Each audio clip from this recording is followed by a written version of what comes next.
नमस्कार बच्चों, आप सभी का यूनिक क्लासेस में फिर से स्वागत है। आज हम पोषक पदार्थ या न्यूट्रिएंट के बारे में पढ़ेंगे। न्यूट्रिएंट या पोषक पदार्थों के बारे में आपने पहले भी जाना होगा। आज हम कुछ विस्तार से जानना चाहते हैं न्यूट्रिएंट व पोषक पदार्थ। न्यूट्रिएंट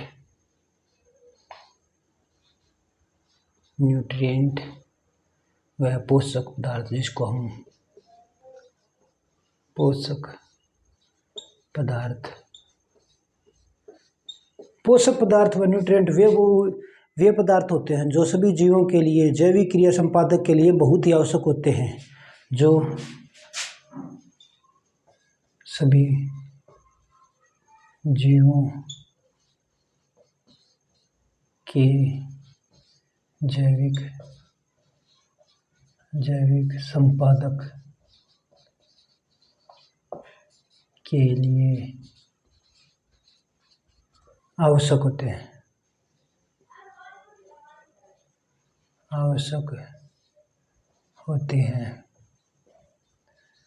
उन्हें पोषक पदार्थ कहते हैं।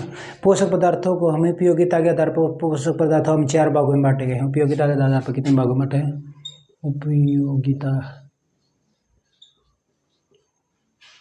के आधार पर 4 भागों में बांटा गया। नंबर एक पे क्या था? ऊर्जा उत्पादक पदार्थ, जो पदार्थ ऊर्जा उत्पन्न करते हैं, ऊर्जा उत्पादक पदार्थ।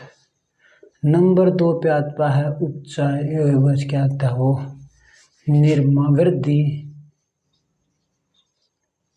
व निर्माण पदार्थ, वृद्धि और निर्माण के लिए पदार्थ, वृद्धि और निर्माण के पदार्थ। अच्छा, नंबर 3 पे आता हमारा उपचायिक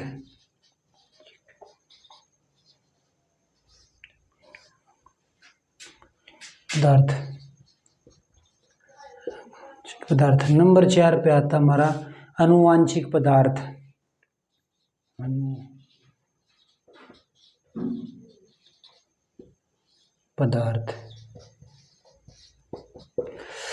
सबसे पहले वाले पदार्थ के बारे में चलते हैं हम। ऊर्जा उत्पादक पदार्थ वे पदार्थ होते हैं जो हमें जो हमारे शरीर को ऊर्जा प्रदान करते हैं। ऊर्जा उत्पादक पदार्थ कौन कौन से आते हैं भैया जी? फॉर एग्जाम्पल वसा,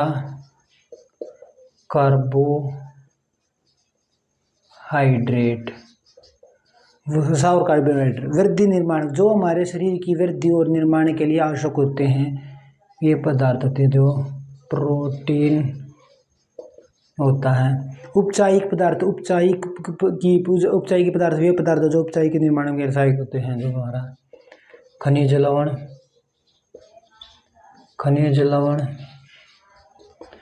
और जल, प्रोटीन। आनुवांशिक पदार्थ वे पदार्थ होते हैं जो वे एक पीढ़ी से दूसरी पीढ़ी में स्थानांतरित होते रहते हैं। जैसे न्यूक्लिक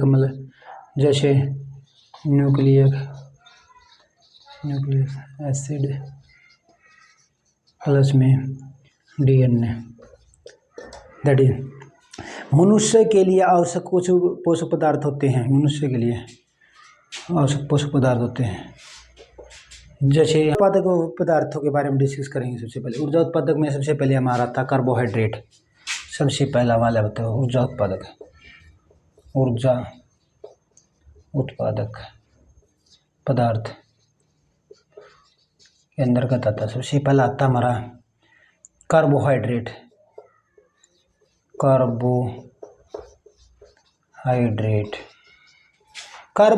ऊर्जा उत्पादक में सबसे पहला था कार्बोहाइड्रेट। तीन पदार्थ से मिलकर बना, कार्बन, हाइड्रोजन, ऑक्सीजन। एक carbon, hydrogen,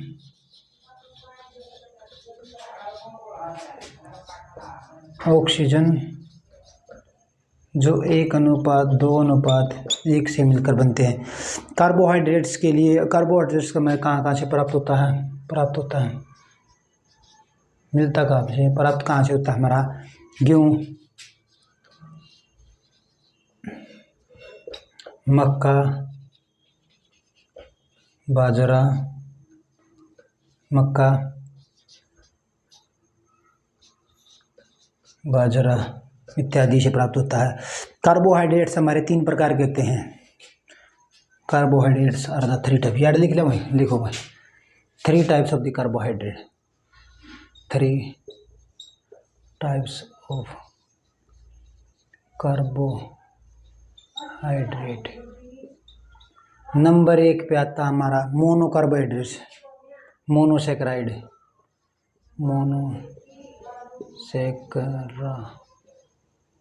monosaccharide.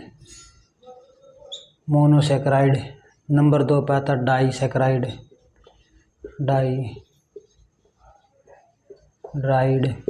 Monosaccharide, disaccharide, polysaccharide.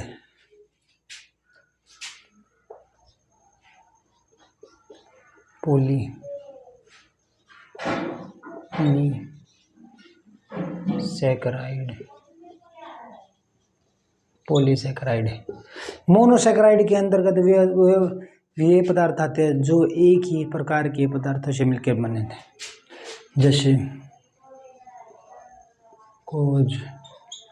Glucose होता है हमारा, ग्लाइकोज,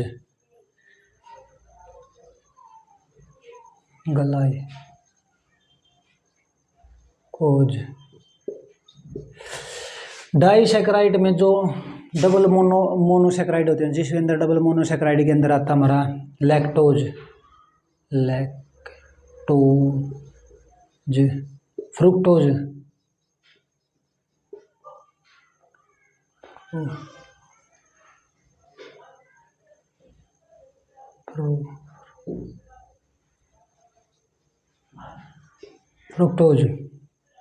फ्रुक्टोज के बाद आता हमारा पॉलीसेक्राइड। पॉलीसेक्राइड के अंदर आता है हमारा मोनोसेक्राइड, डाइसेक्राइड के अंदर मिलकर हमारा स्टार्च आता है। इसके बाद हमारा आता है वसा। वसा के बारे में सीखते हैं।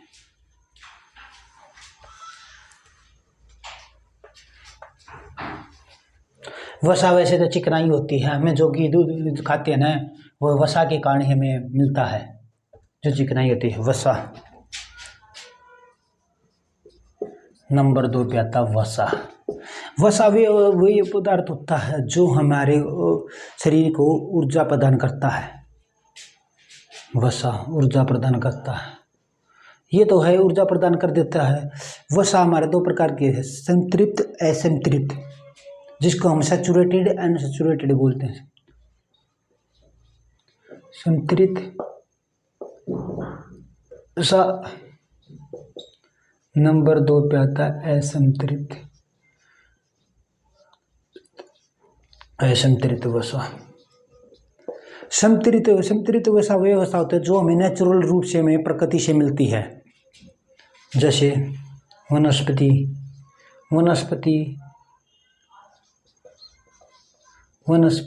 तेल,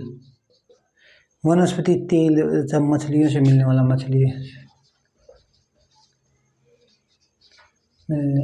तेल।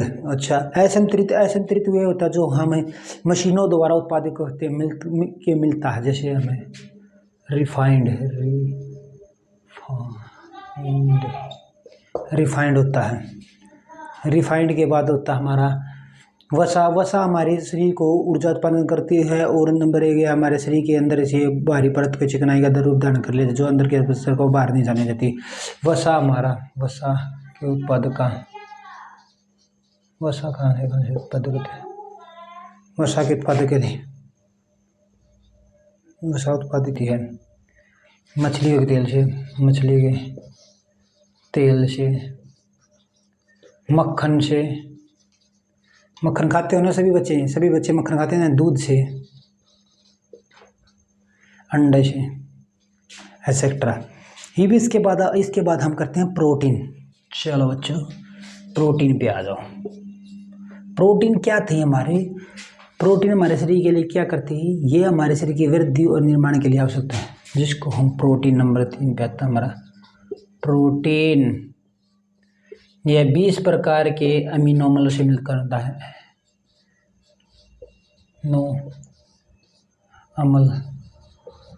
20 प्रकार के अमीनो अम्ल से मिलकर बनता है प्रोटीन।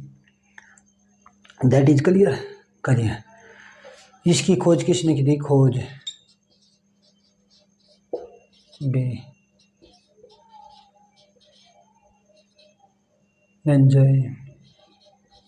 बेंजामिन ने की थी। प्रोटीन के लिए, हमारे शरीर के लिए प्रोटीन हमारे 3 प्रकार के होते हैं। 3 types of the protein. 3 types. सरल प्रोटीन,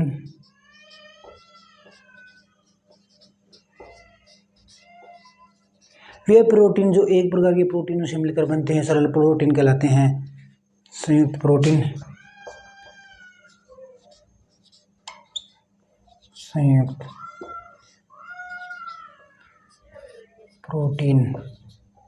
संयुक्त प्रोटीन देखिए एक ही प्रकार के प्रोटीनों से मिलकर बनते हैं। वो संयुक्त प्रोटीन जो दो सरल प्रोटीनों से मिलकर बनते हैं।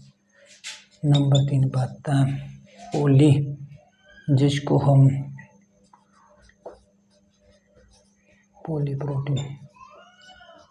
प्रोटीन वे प्रोटीन जो विभिन्न प्रकार संयुक्त और सरल प्रोटीनों से मिलकर बनता है। चना से मिलता है। चना, सोयाबीन,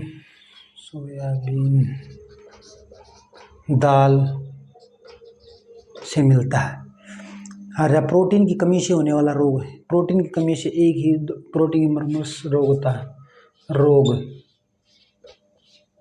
कौन सा रोग होता है प्रोटीन की कमी से भैया जी? चलो याद लिख देते हैं। रोग, प्रोटीन की कमी से होने वाला रोग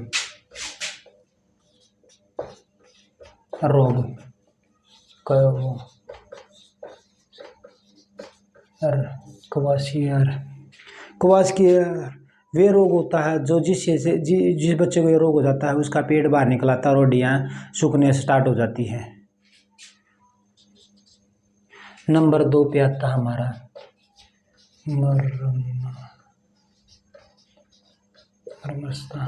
मरमरता वे रोग होता है जिसके कारण शरीर की मांसपेशियाँ ढीली हो जाती हैं।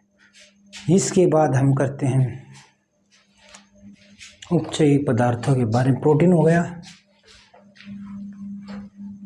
विटामिन हो गया। विटामिन के बारे में डिस्कस करेंगे हम। विटामिन की खोज फ्रैंक ने की थी भाई, सबसे पहले फ्रैंक ने की थी। विटामिन पोषक पदार्थों के अंदर आता है। विटामिन खोज फंक ने की थी भाई। विटामिन में हमारा वे पोषक पदार्थ होता है जो हमारे शरीर के लिए बहुत आवश्यक है। विटामिन 2 प्रकार के होते हैं। जल में घुलनशील विटामिन कौन कौन से हैं? जल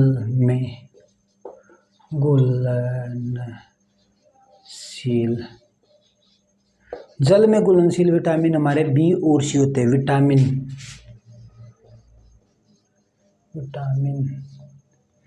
बी और सी। और वसा में भी घुलनशील होते हैं भाई।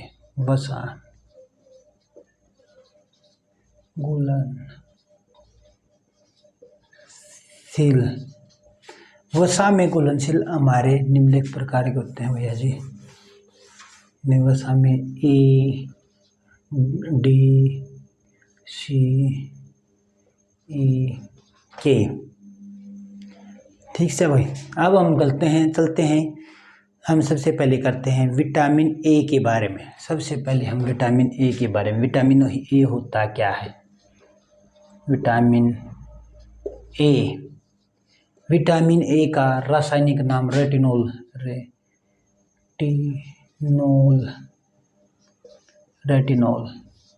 रासायनिक नाम रेटिनोल होता है। इसकी कमी के कारण रतौंधी रोग हो जाता है।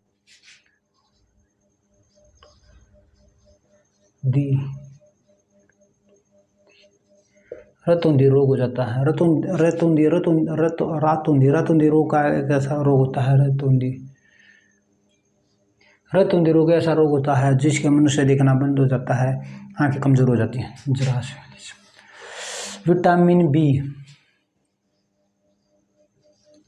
विटामिन B1 विटामिन B1 की कमी, विटामिन B1 का नाम थायमिन, थायमिन होता है।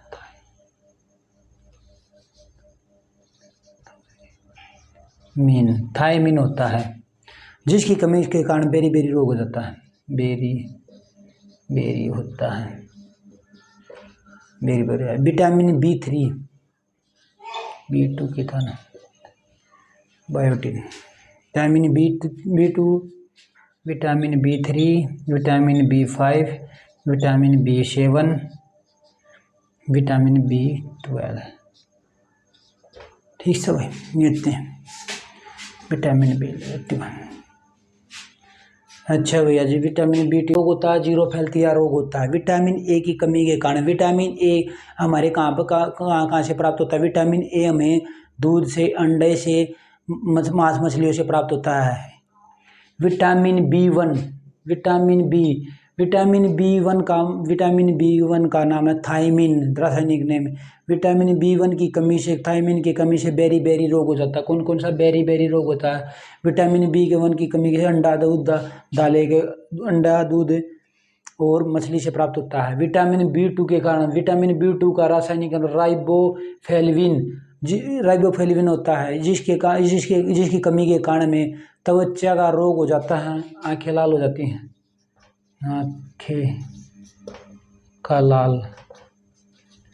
आंखों का लाल रहना होता है। विटामिन B3 के कारण हमारा क्या आता है?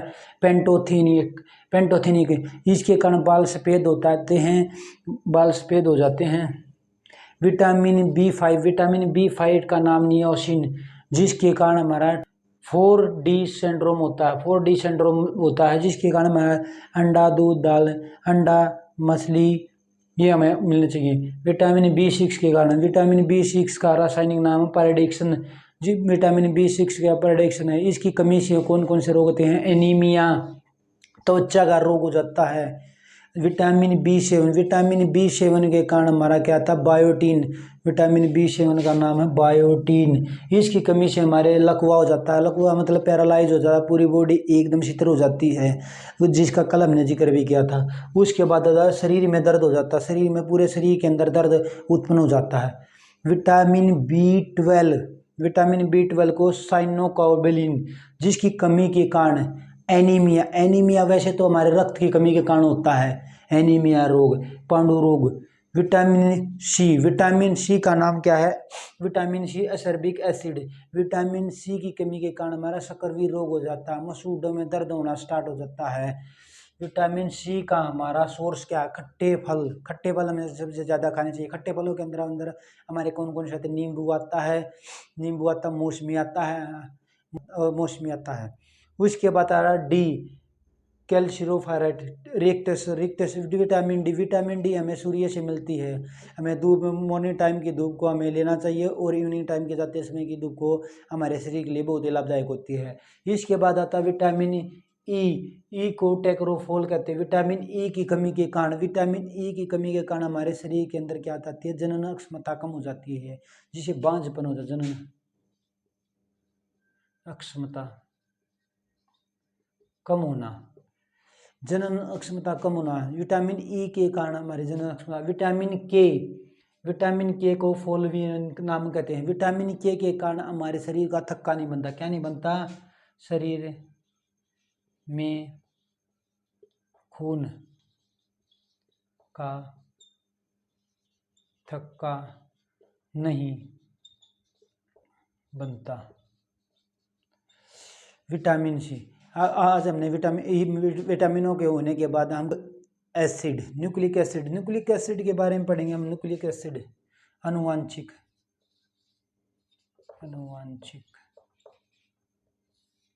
अनुवांशिक के अंदर हमने पहले ही पढ़ा है। न्यूक्लिक एसिड आरएनए होता है, जो मेरे पीढ़ी दर ट्रांसफर होता रहता है। जैसे हमारे बचपन में हमारे माता पिता से हमारी शिकलें मिलती हैं, उसे हमारा डीएनए और न्यूक्लिक एसिड के कारण होता है। Nucleic acid, DNA. खनिज लवण, खनिज लवण वे पोषक तत्व होते हैं जो हमारे शरीर की आवश्यकताओं को पूर्ति करते हैं, जो हमारे शरीर के अंदर न होकर बाहरी पदार्थों से हमें मिलते हैं। खनिज लवण, 1 मिनट इसको क्लीन कर दे भाई।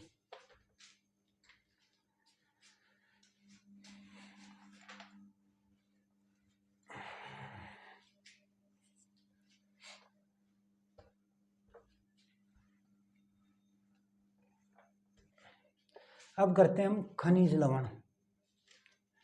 खनिज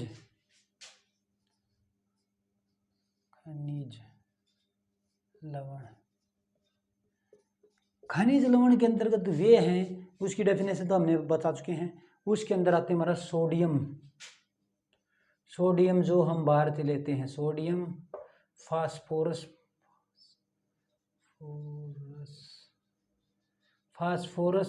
सोडियम, फास्फोरस, कैल्शियम,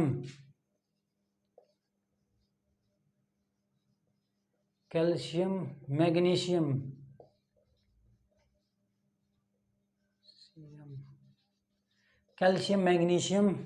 फास्फोरस। खनिज लवण के बाद आता है हमारा calcium, magnesium, phosphorus, iron, iron के बाद कार्बन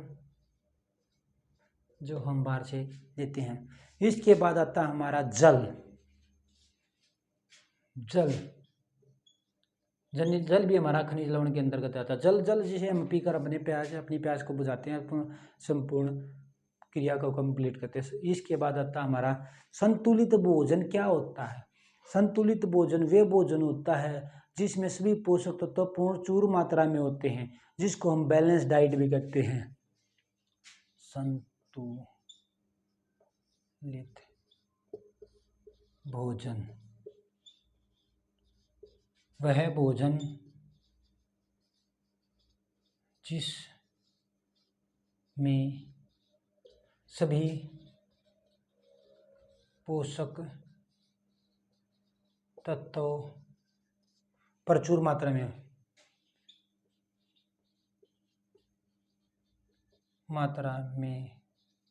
हो, प्रचुर मात्रा में संतुलित भोजन कहते हैं। पहले हम दूध को संतुलित भोजन कहते हैं, परंतु इसके अंदर हमारे आयरन की कमी होती है, इसी कारण दूध को हम संतुलित भोजन नहीं कह सकते।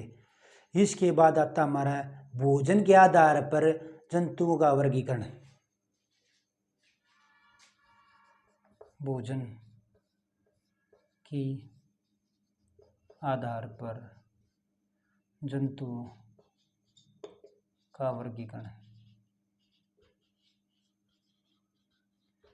निम्नलिखित प्रकार से होता है। नंबर 1 आता स्वपोषी, परपोषी, स्वपोषी,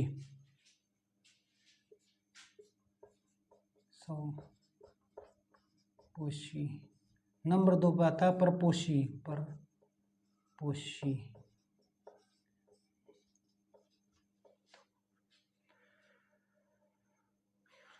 स्वपोषी वे जीव होते हैं जो अपना भोजन स्वयं बनाते हैं, जो हरे रंग के पौधे होते हैं। एग्जाम्पल हरे पौधे। परपोषी जो स्वपोषियों पर आधारित होते हैं, जैसे हम मनुष्य। परपोषी स्वपोषी मनुष्य, यार गाय, बैल। इसके बाद आता मृतपोषी, वे जीव जो मृत जीवों से अपना भोजन ग्रहण करते हैं।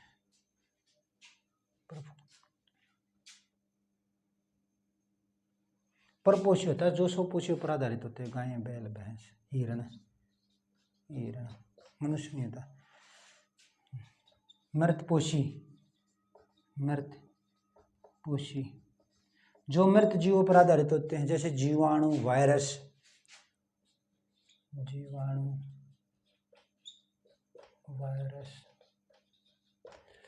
ठीक है, कीड़े बोलते हैं।